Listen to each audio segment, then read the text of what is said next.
Assalamualaikum warahmatullahi wabarakatuh. Di kesempatan malam hari ini, saya kembali akan menjawab sebuah pertanyaan dari sahabat subscriber yang menanyakan di kolom komentar tentang batu pusar bumi. Ya, untuk jenis batu pusar bumi ini memang jarang sekali saya ulas teman-teman ya. Meskipun beberapa bulan yang lalu sempat saya ulas sedikit tentang batu akik pusar bumi atau biasa yang disebut dengan mustika pusar bumi. Sebagian orang mengatakan bahwa ini adalah batu akik pusar bumi. Sebagian orang juga mengatakan bahwa ini adalah jenis mustika pusar bumi. Sebelum saya membacakan dan menjawab pertanyaan dari sahabat subscriber, perlu sahabat-sahabat ketahui dahulu bahwasanya di sini ada dua versi yang namanya batu akik pusar bumi dengan mustika pusar bumi. Ya, untuk jenis batu akik pusar bumi adalah jenis batu akik yang sudah diasah hingga menjadi mata cincin ataupun mata liontin yang disebut dengan batu akik pusar bumi. Sedangkan yang disebut dengan mustika adalah jenis batu yang masih dalam bentuk alami, belum ada campur tangan manusia, belum dibentuk oleh orang, dan belum diasah. Itu disebut dengan mustika pusar bumi, asalkan ada motifnya lingkar-lingkaran yang seperti obat nyamuk, bentuk lingkarannya seperti obat nyamuk, itu dinamakan mustika pusar bumi, asalkan belum dibentuk dan masih dalam bentuk alami. Ya, dan saya akan bacakan pertanyaannya. Ini atas nama Kandar Badut. Kalau mustika pusar bumi manfaatnya untuk apa, Bos? Ya, baik. Pertanyaannya mengarah pada sebuah mustika.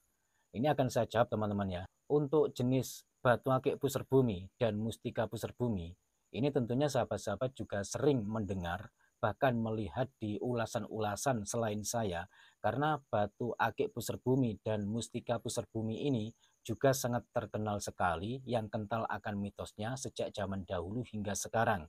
Untuk mitosnya dan fungsi dasarnya, saya yakin banyak sekali yang sudah mendengar, entah itu dari buku atau media-media sosial lainnya. Banyak sekali yang mengulas tentang batu akik pusar bumi dan mustika pusar bumi ini. Namun dari versi saya, ini agak sedikit berbeda. Kalau saya ambil intinya saja, dikarenakan tuah-tuah dasar dan juga mitos-mitosnya sudah banyak sekali yang mengulasnya. Sekali lagi saya katakan di sini, saya ambil intinya menurut versi saya.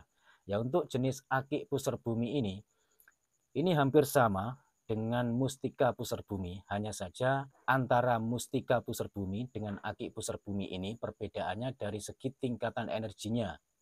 Tentunya secara alami tingkatan energinya lebih besar dibanding akik pusar bumi. Meskipun tidak menutup kemungkinan ada juga akik pusar bumi juga memiliki energi secara alami yang terhimpun di dalamnya cukup besar sekali. Lalu apa inti dari tuah akik pusar bumi dengan mustika pusar bumi? Perlu sahabat-sahabat ketahui bahwasanya akik atau mustika pusar bumi ini sangat disukai sekali oleh kodam-kodam yang bersifat kanuragan dan yang mempunyai tuah kewibawaan. Lalu apakah akik atau mustika pusar bumi ini selalu berkodam? Belum tentu.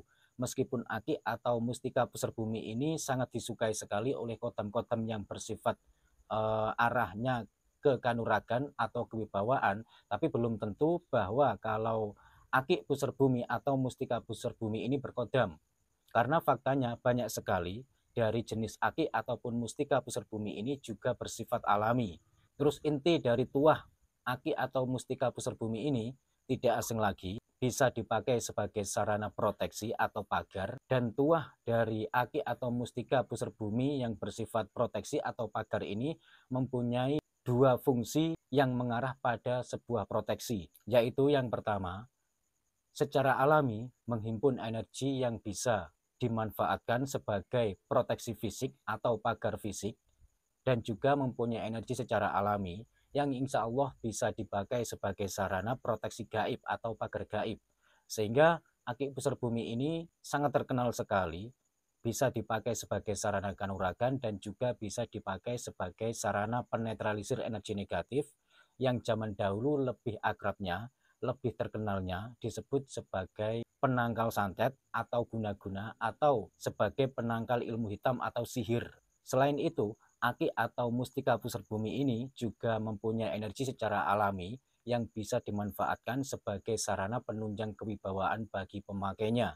Boleh percaya, boleh tidak, yang jelas setiap benda mempunyai energi masing-masing dan berbeda-beda, yang bisa dimanfaatkan sebagai sarana-sarana tertentu. Lalu apalagi fungsi utama dari akik pusar bumi atau mustika pusar bumi ini selain dipakai sebagai sarana proteksi atau pagar gaib, pagar fisik, dan juga penunjang kewibawaan. Masih ada lagi di poin terakhir, yaitu untuk menggetarkan hati lawan atau untuk melumpuhkan lawan.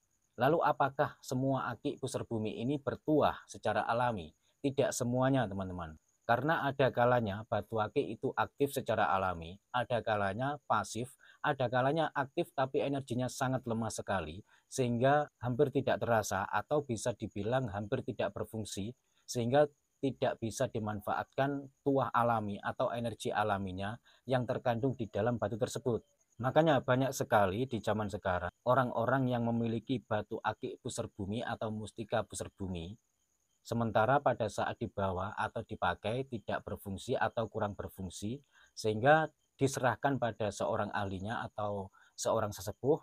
Ada yang mempercayakan pada seorang dukun, ada juga yang mempercayakan pada seorang ustadz atau kiai untuk mengasmaknya atau mengisinya, sehingga akik pusar bumi ini bisa aktif, entah itu aktif secara alami atau aktif karena kodam. Karena pengaktifan ini memang ada dua versi. Yang pertama, diaktifkan dengan cara diposter menggunakan media-media tertentu, dengan doa-doa tertentu, dan juga dengan ritual-ritual khusus, sehingga energi yang pasif terkandung di dalam akik pusar bumi ini, yang awalnya yang tadinya pasif, bangkit menjadi aktif hingga bisa dimanfaatkan. Namun tidak sedikit juga sebagian orang mengaktifkan akik pusar bumi ini dengan cara atau dengan metode ritual-ritual khusus, dimasukkanlah kodam yang sesuai dengan akik pusar bumi, sehingga akik pusar bumi ini aktif dan bisa dimanfaatkan oleh pemakainya, begitu. Ya, buat pemilik channel Kandar Badut yang telah menanyakan tentang akik atau mustika pusar bumi ini, saya ucapkan banyak-banyak terima kasih atas pertanyaannya. Sekian dulu dari saya, cuma ini yang bisa saya sampaikan, kurang lebihnya saya mohon maaf. Wassalamualaikum warahmatullahi wabarakatuh. Rahayu, salam budaya.